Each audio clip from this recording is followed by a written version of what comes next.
नाभादास जी कहते हैं, जिस प्रकार वृक्ष की जड़ सींचने से उसकी शाखा, पत्ते, सब अंग प्रत्यंग पुष्ट हो जाते हैं, उसी प्रकार इस भक्तमाल में वर्णित आचार्यों और भक्तों के वर्णन से दूसरे भक्त जिनका इसमें वर्णन नहीं है कि भक्ति एवं महिमा को भी समझकर संतोष करना चाहिए। भगवत विग्रह शालग्राम या तुलसी दल छोटा हो अथवा बड़ा, सबकी महिमा एक जैसी है। उसी प्रकार भगवत जन छोटे हों या बड़े, सभी अनंत गुणों के कारण महान महिमा वाले हैं। भक्तमाल में यदि किसी का वर्णन पहले से हो गया है और किसी का बाद में, तो यह अपराध क्षंतव्य है। जय श्री भक्तमाल। मैं शैलजा अपने चैनल पर आप सबका हार्दिक स्वागत करती हूँ। आशा करती हूँ आप सब स्वस्थ एवं प्रसन्न होंगे। आज श्री हरि के 24 अवतारों की कथा में श्री पृथु जी के अवतार की कथा का वर्णन है। श्री गणेशाय नमः। तो कथा शुरू करते हैं। श्री पृथु जी के अवतार की कथा। महाराज अंग की पत्नी सुनीता, जो साक्षात मृत्यु की कन्या थी, उससे वेन नामक पुत्र हुआ, जो अपनी नाना के मृत्यु के स्वभाव का अनुसरण करने के कारण अत्यंत क्रूर कर्म करने वाला हुआ। फलस्वरूप उसकी दुष्टता से उद्विग्न होकर राजश्री अंग नगर छोड़कर चले गए। राजा के अभाव में राज्य में अराजकता न फैल जाए, इसलिए ऋषियों ने और कोई उपाय न देखकर वेन को अयोग्य होने पर भी राजपद पर अभिषिक्त कर दिया। स्वभाव से क्रूर, ऐश्वर्य पाकर अत्यंत उन्मत्त, विवेक शून्य वेन जब धर्म एवं धर्मात्मा पुरुषों को विनिष्ट करने पर तुल ही गया और ऋषियों के समझाने पर भी समझना तो दूर रहा, उल्टे उनकी अवहेलना ही की। तब क्षुब्ध ऋषियों ने क्रोध करके हुंकार मात्र से वेन को मार डाला। परंतु कोई राजा नहीं होने के कारण लोक में लुटेरे को द्वारा प्रजा को बहुत कष्ट होने लगा। जब लुटेरों के द्वारा प्रजा को बहुत कष्ट होने लग गया, यह देखकर ऋषियों ने वेन के शरीर का मंथन किया। प्रथम जांघ का मंथन किया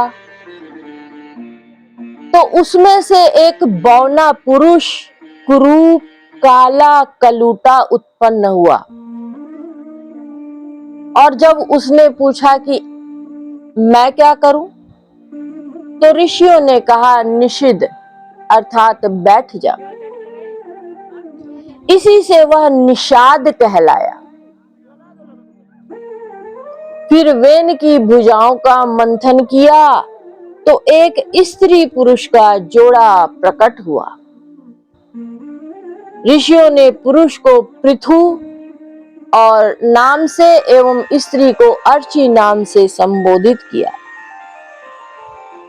ऋषि ब्राह्मणों को श्री पृथु जी के हाथ में बिना किसी रेखा से कटा हुआ चक्र का एवं पांव में कमल का चिन्ह देखकर बड़ा हर्ष हुआ कि पृथु के रूप में साक्षात श्री हरि के अंश ने ही संसार की रक्षा के लिए अवतार लिया है, और अर्ची के रूप में निरंतर भगवान की सेवा में रहने वाली श्री लक्ष्मी जी ही प्रकट हुई हैं। सुंदर वस्त्र और आभूषणों से अलंकृत महाराज पृथु का विधिवत राज्याभिषेक हुआ। उस समय अनेक अलंकारों से सजी हुई महारानी अर्ची के साथ वे दूसरे अग्निदेव के सदृश जान पड़ते थे। सब लोगों ने उन्हें तरह तरह के उपहार भेंट किए। इसके पश्चात सूत, मागध और बंदी जनों ने स्तुति की।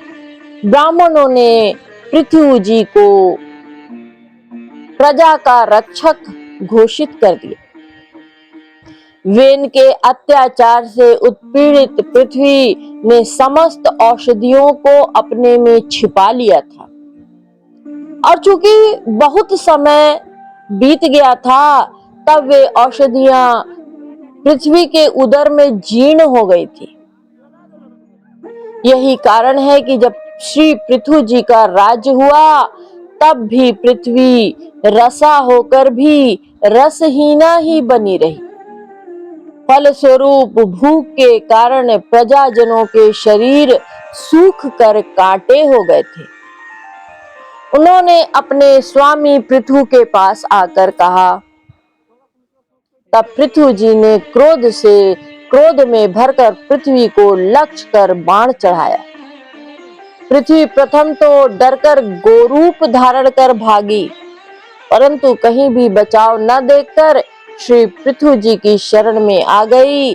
तब पृथु जी ने पृथ्वी के संकेत से गोरूप धारणी पृथ्वी का दोहन किया, जिससे पुनः सभी अन्न और औषधियां प्रकट हो गई। प्रजा सुख चैन से रहने लगी। परम धर्मात्मा श्री पृथु जी ने 100 अश्वमेध यज्ञ करने का संकल्प कर 99 यज्ञ पूर्ण होने पर जब 100वें अश्वमेध यज्ञ का प्रारंभ किया, तो इंद्र ने अपना सिंहासन छिन जाने के भय से बहुत विघ्न किया। तब इंद्र का वध करने के लिए उद्यत श्री पृथु जी को याजकों ने यज्ञ में क्रोध को अनुचित बताकर स्वयं मंत्र बल से बलपूर्वक इंद्र को अग्नि में हवन कर देने का निश्चय किया। तब लोक सृष्टा जगत पितामह ब्रह्मा जी ने ब्राह्मणों को समझाकर रोका। श्री पृथु जी का 100 यज्ञ करने का जो आग्रह था, उससे निवृत्त कर इंद्र से संधि करवा दी। महाराज पृथु के 99 यज्ञों से ही यज्ञ भोक्ता यज्ञेश्वर भगवान विष्णु को बड़ा संतोष हुआ। वे देवराज इंद्र को साथ लेकर श्री पृथु जी के सामने प्रकट हुए। अपने ही कर्म से लज्जित इंद्र श्री पृथु जी के चरणों में गिरना ही चाहते थे कि श्री पृथु जी ने उन्हें हृदय से लगा लिया। भगवान का दर्शन कर श्री पृथु जी निहाल हो गए। आंखों में प्रेमाश्रु, शरीर में रोमांच, हृदय में उमड़ा हुआ अनंत आनंद सागर। यह थी उस समय श्री पृथु जी की अवस्था। उन्होंने हाथ जोड़कर भगवान की स्तुति की। भगवान ने श्री पृथु जी के गुणों की सराहना करते हुए वर मांगने को कहा। तब पृथु जी को बोले, न कामया नाथ तदप्यहम क्वचिन्न यत्र युष्म चारण भुंज जासवः महत्तामांत हृदयान मुकुचोतो विधस्त कर्णायुत में वरः। मुझे तो उस मोक्ष पद की भी इच्छा नहीं है, जिसमें महापुरुषों के हृदय से उनके मुख द्वारा निकला हुआ आपके चरण कमलों का मकरंद नहीं है, जहां आपकी कीर्ति कथा सुनने का सुख नहीं मिलता है। इसलिए मेरी तो यही प्रार्थना है कि आप मुझे 10,000 कान दे दीजिए, जिनसे मैं आपकी लीला गुणों को सुनता ही रहूं। इस प्रकार प्रार्थना करने पर उनको अपनी भक्ति का वर प्रदान कर भगवान अंतर्धान हो गए। बहुत काल तक धर्म पूर्वक प्रजा का पालन कर श्री पृथु जी सनत कुमार जी के उपदेशों का स्मरण कर कि अब मुझे अंतिम पुरुषार्थ मोक्ष के लिए प्रयत्न करना चाहिए। पृथ्वी का भार पुत्रों को सौंपकर अपनी पत्नी सहित तपोवन को चले गए। वहां जाकर भगवान सनत कुमार ने जिस परमोत्कृष्ट अध्यात्म योग की शिक्षा दी थी, उसी के अनुसार पुरुषोत्तम श्री हरि की आराधना करने लगे और अंत में भगवान के श्री चरण कमलों का चिंतन करते हुए ब्रह्म स्वरूप में लीन हो गए। यह देखकर महाराज पृथु की पतिव्रता पत्नी अर्ची ने चिता बनाई और अपने पति के साथ सती हो गईं।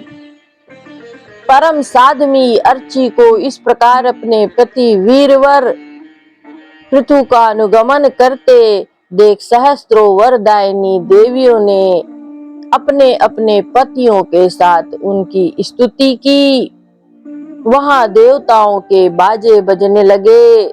देवांगनाओं ने पुष्प की वृष्टि की, देवांगनाओं ने पुष्प की वर्षा की। प्रज्यतीति राजायः स्वनाम सफलीकृतः दुदोह वसुधाम बीजम तस्मै श्री पृथ्वे नमः।